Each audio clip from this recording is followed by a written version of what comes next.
Hey, thanks for making it to Veterans Info Tap. I'm glad you made it. Today I wanted to talk to you about filing that claim if you're already 100%.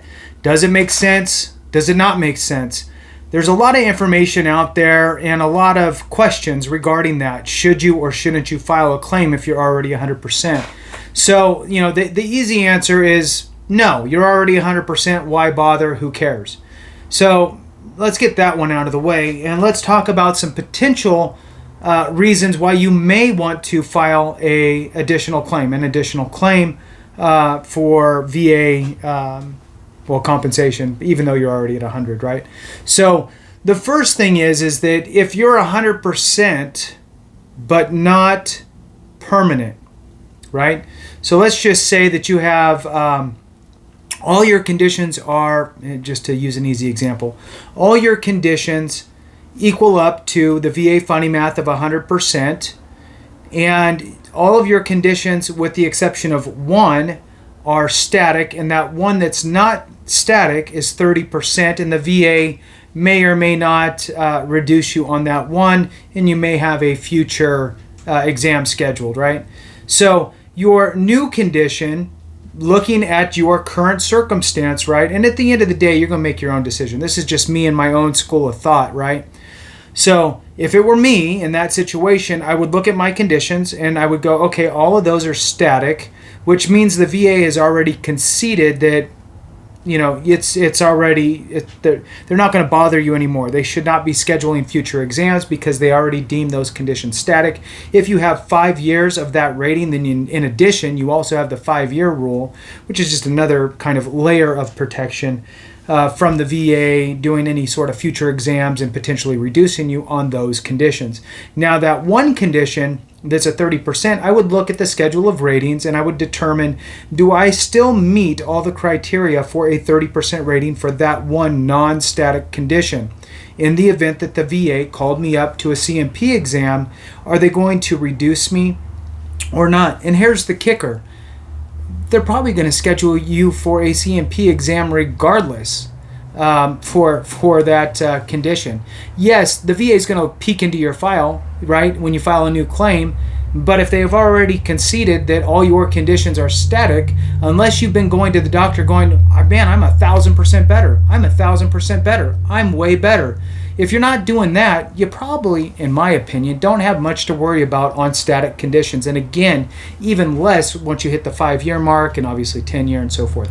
So what I would then do is, okay, fine, I meet all the criteria for the 30% still. So even if the VA called me up for a CMP, I know that I'm still going to walk away with that 30%. My new condition, let's just pretend that it's a 30% potential because I looked at the schedule of ratings, and the schedule of ratings shows me that based on my signs, symptoms, durations, all that, I should be rated at a 30%. And oh, by the way, I might be able to get that as a static rating from the VA, of which, even if, let's just play devil's advocate here, I file my new claim with the VA. They approve me at 30% on my new claim, and they give me static rating for that 30%. But they call me in for that 30% non-static condition, and they reduce me to 0. I'm still 100% because they just took away 130 and added a new 30. But now all my conditions are static, and therefore I can now petition for permanent and total if the VA didn't automatically give it to me. Sometimes if you have a lot of changes in your VA file along the way, they miss the fact that they're all static, and they miss that opportunity to change you to a permanent decision. Now, another reason you may want to file a claim is if they screwed up your back pay, right? So sometimes, I'll just use the easiest example, you file an intent to file.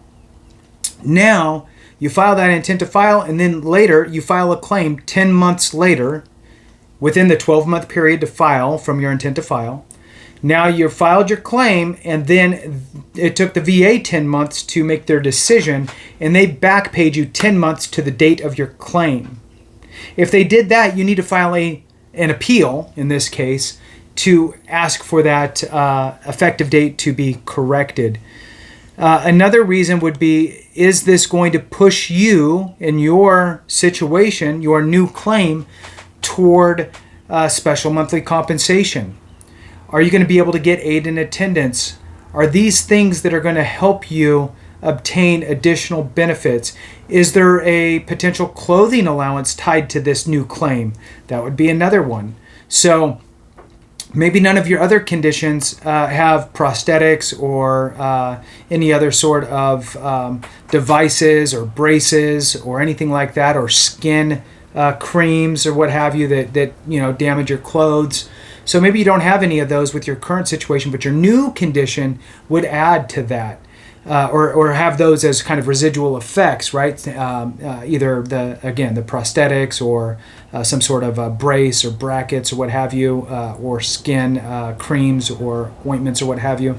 Then you could file for clothing allowance, right? So that's another kind of special thing there, in addition to the potentials of going down the road of special monthly compensation, aid in attendance, is it a housebound situation? Those types of things. So even if you're at 100%, this new condition could add more money to your pocket, is the bottom line. In addition, there could be reasons that you want to try to hang that new condition on, or potential secondary conditions off of that condition. And what this could potentially do is it could help set up your survivors, your dependent survivors, whether it's a spouse, parent, child, could potentially qualify for dependency indemnity compensation if you pass away from a service-connected condition. So let's say that you're 100% permanent and total, right? For just a bunch of different things, right? Nothing super major. It's just a bunch of things. But now you come down with cancer, right? Let's just say, for example, it is linked to either Agent Orange or Gulf War stuff, okay? You could tell yourself, well, I'm already 100%, so who cares? Or you could file for it, get that listed as a condition that you have, and then in the event that you were to pass away due to that cancer, that would then be listed as a service-connected condition. The death certificate would either A, state that you passed away of that condition, or if it was a contributing cause to death, then that could be on there. And an example there would be, let's say, high blood pressure, right? So let's say that you have high blood pressure and you're already 100%, so who cares? But you have Agent Orange presumptive claim that you could file for high blood pressure. You file for that. If you end up passing away due to a heart attack, it's going to say heart attack is the primary cause, but your surviving spouse could have your death certificate amended and add high blood pressure as a contributing cause to death. And the VA views contributing cause and cause the same. So you should be able, the surviving spouse should be able to file that claim for dependency indemnity compensation and be able to get it awarded fairly easily. Makes it an easier path. Is it impossible not doing that? No.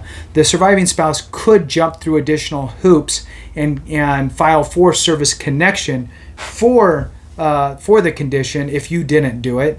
But it's just another hurdle, and we all know how fun it is to file claims with the VA. So in a very stressful time, it's probably not the greatest process to go through. So that's just kind of a few off the top of my head ways that you could potentially look at wanting to file an additional claim if you're already rated at 100%. Wanted to share it with you. Thanks for watching. I appreciate you. Please subscribe, like, share with friends, all that good stuff. If you're not a member, consider joining. There should be a join button somewhere. I appreciate you all. Thanks so much for watching. And remember, if we don't take care of each other, something went wrong.